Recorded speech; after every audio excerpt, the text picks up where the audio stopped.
My husband accused me of unaliving his sister after her tragic accident over some messages on his phone, and I have no idea what he's talking about. This is long and a bit crazy, so bear with me. I'm 30, and my husband Luke is 33. He had a sister, Laura, who was 29. We were all really close and spent time together, like 2 to 3 times a month, along with their parents. About 6 months ago, Laura had a freak accident at their family home. She fell down the stairs and hit her head on the windowsill on the half landing, and she died. I was the last person to see her. I was there for less than 10 minutes and she was in her pajamas making coffee. I didn't even stay for a drink, and I struggle with how such a brief and meaningless interaction could have been her last. She deserved so much more. My husband and I have only been married for a year, but we've been together for 4 and have known each other for over 20. When Laura's parents found her, they called my husband straight away and we rushed over. We faced the whole thing as a family. In the days after, Luke started quizzing me. Exactly what we talked about, what she was wearing, where we were standing, etc. It progressed to saying I was providing conflicting information, on tiny details he was deliberately misunderstanding, and accusing me of withholding information because I couldn't tell him things like what pajamas she was wearing. This escalated quickly but lasted for less than a week, as I lost my cool and made it clear that I was done answering questions. He didn't bring it up again and I wrote it off as a grief quirk. His behavior was generally that of a normal, grieving person. Last Friday, he outright accused me of unaliving her, in front of his parents. Out of the blue. We were all stunned. There was an inquest which recently concluded, and there was never any doubt the verdict would be accidental death.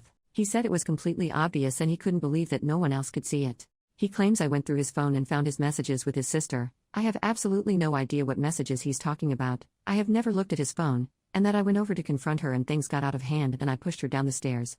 By the end he was shouting about going to the police and getting the inquest overturned, and how I wasn't going to get away with it. Let me be clear, Laura and I had a great relationship. We all did.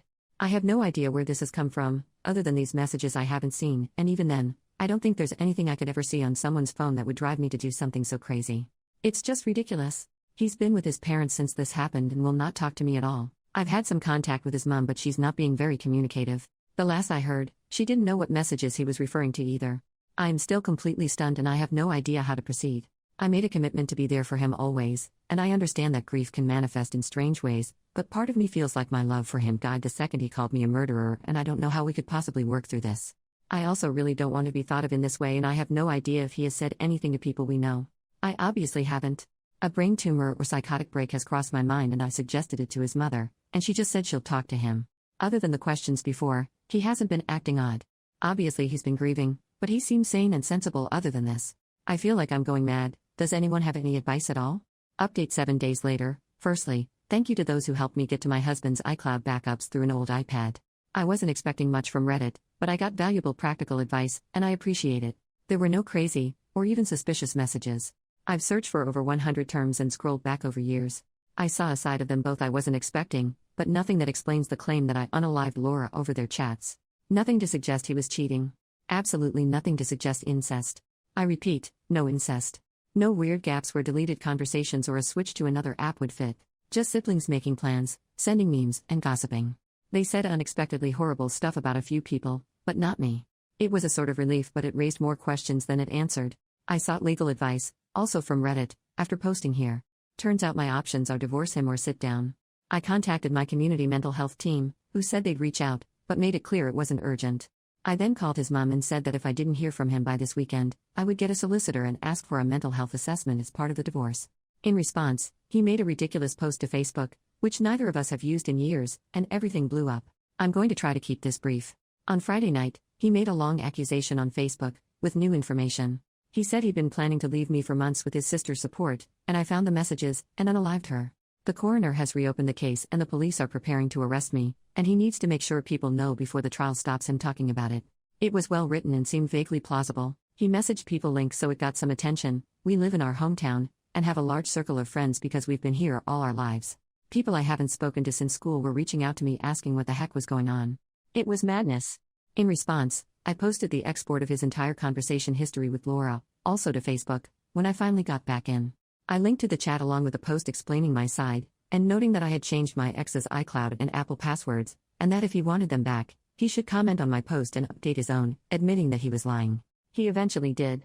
When I started getting messages about his post, I panicked, and changing his password seemed important to preserve everything because he'd know I had access. When I spoke to him the next morning, it's clear he's not having a mental episode at all, but is claiming one because he's been caught in a big lie. As soon as he was outed, He called me, clearly drunk, begging and promising to explain everything if I deleted my post. I hung up and told him to call back the next day. He did, after many missed calls and texts, and he tried to bargain and guilt-trip me with his mental health until it was clear the wrong people had seen his conversation. It's hard to describe, but it seemed fake. It was too well rehearsed, and then this morning, when it was clear he was getting nowhere, he blocked me.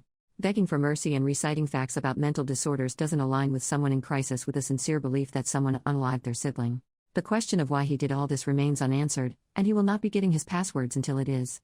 The legal advice subreddit said that this stuff is technically illegal, but it's beneath a court to take action, so I'm going to count on that because I felt like I had no other choice at the time, and now I don't see any other way to get answers from him.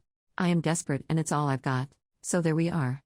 The relationship I have believed was my destiny since I was a teenager has boiled down to petty, convoluted and vindictive bullcrap, played out on social media, for reasons still unknown.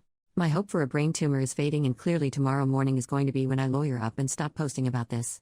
I am mortified. I have no idea whether some people might believe him, and I still don't know why this all happened in the first place. Sorry I don't have a happier update, and thanks once again to everyone who offered advice.